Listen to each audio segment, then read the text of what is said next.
Hello guys, my name is TimGot, and today I'll be showing you guys a little gameplay of T28 concept, a tier 7 reward tank. As you guys probably know, you have the stock forward T28 concept 55A and the object 260. At the moment I've reached the T28 concept. I haven't really been trying that hard compared to some other people. Some others have been like really only focusing on the missions. I cannot do that because I just get pissed off way too quickly because I don't get that mission done, or there's RNG involved, or this or that. So this is the reason why I'm only at this tank yet. I'm halfway there to the T55A, so I will probably have the 55A this month. I'm not sure which day or which week, but I'm kind of sure it's going to be this month. So T28 concept, a lot of people are not liking this tank. In my opinion, this is a good tank. If it gets into a tier 8 or a tier 7 battle, it can perform pretty freaking amazing. Outside that, in tier 9 battles, this tank is completely useless. Really, it is completely useless. There's no need to have this tank at all. This tank is using the gun of the T28, if I'm correct. Same kind of penetration, same kind of damage, same kind of accuracy. DPM is pretty awesome in this tank. I'm playing very aggressive because this was my second game in this tank, and I want to test out the armor. I wanted to see how the armor efficiency was.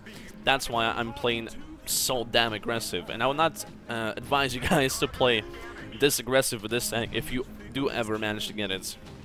Because, well, in tier 7s you can probably play aggressive, but in higher tiers, do not do that. So, Panther in the back. As you guys can see, the gun can go really wide to the right side. On the left side, it is kind of crazy. The real time is like 8 seconds. And I'm using a gun rammer plus binos and camouflage because it's a tier 7 tank. I don't want to waste too much money on it, so that's the only thing I'm using here. Tog 2, Panther 1. Panther 1 is a 1-shot, Tog 2 is 2 shots. I killed the Tog, and now it's the Panther. Leopard is shooting me in the back. I don't really care much about him because it is a Leopard. Go out, kill the Panther 1, and then I turn completely around. As you guys can see, most of the team is going down this way. A lot of the targets are down there, so I'm quite sad about that. But we're not doing too bad. We have already 2k damage, 2 kills. So this is going pretty good so far. And also guys, what is your opinion on T28 concept? Do you guys think this tank is completely useless? Do you hate it if you have it? Like, I like it, it's okay, you know, it's nothing really special, but it's an okay tank. I do have still some fun in it.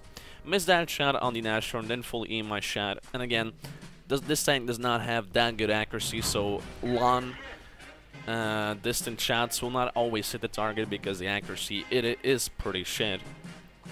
But then again, you have pretty good overall armor, pretty good DPM, so it's kind of understandable that your accuracy isn't good. KIGA-BYTE, AFK in base, he's a 1-shot for me. I'm aiming for his side, but then I realized what's the point. Go for the Firefly, completely missed my shot. The shot went down to the ground, and yeah, didn't get lucky with that. So I'll keep on pushing this side because I can't really do anything else. My plan is to just kill those guys and hopefully get the other guys in the back in time, but then again, I'm not a fast tank, so I can't really do that. And yeah, I'm looking forward to the 55A. The only thing that I really want to get from the reward thingy is the 55A. The object 260 is probably also a good option, but then again, I don't want to kill myself mentally because some other people that I've seen getting those tanks, they have been struggling for like weeks trying to get missions done, and it's like, no, I don't want to do that to myself.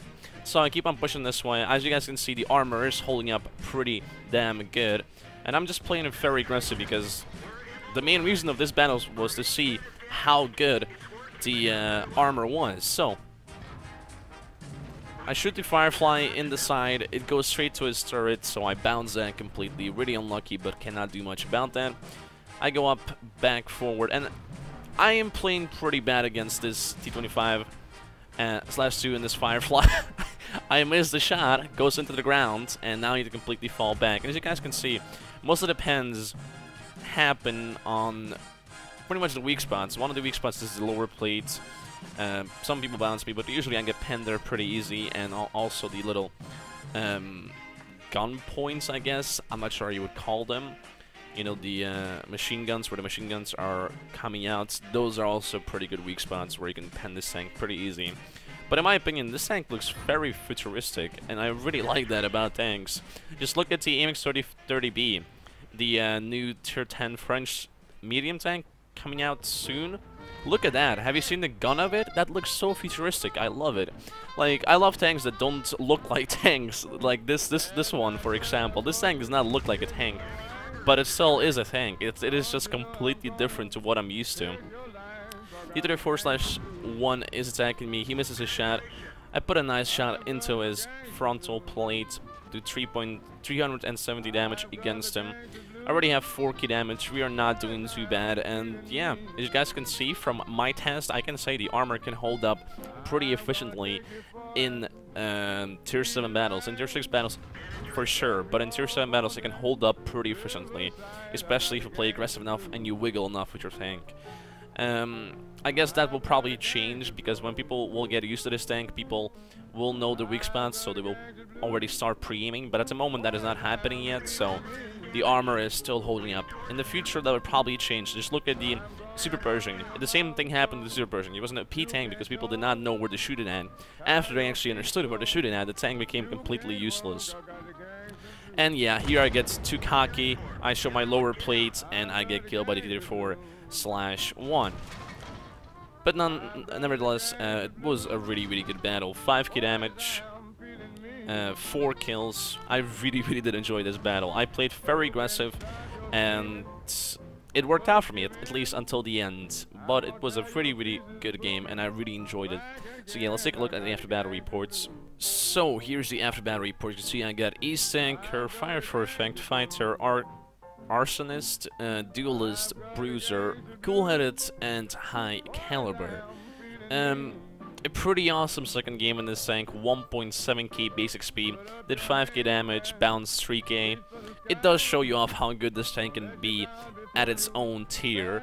In higher tiers it is less good, of course, because it gets easier pens, but still, I have some games where I played uberly aggressive against tier 9s and tier 8s, and I still got out of it, so it is still possible, but it's less possible compared to your own tier matchups. But still, nevertheless, this tank, in my opinion, is good at its own tier and tier 8. At tier 9, this tank sucks. Simple. But then again, which tier 7 tank does not suck against 2 tiers higher? It is just unfair to go against those kind of tiers, in my opinion at least.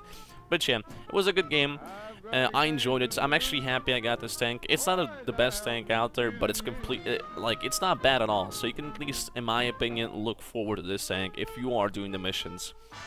But yeah, guys, thanks for watching the replay. If you did enjoy the replay, guys, you can always leave a like, subscribe, and comment. But as you guys, thanks for watching, and I will see you next time.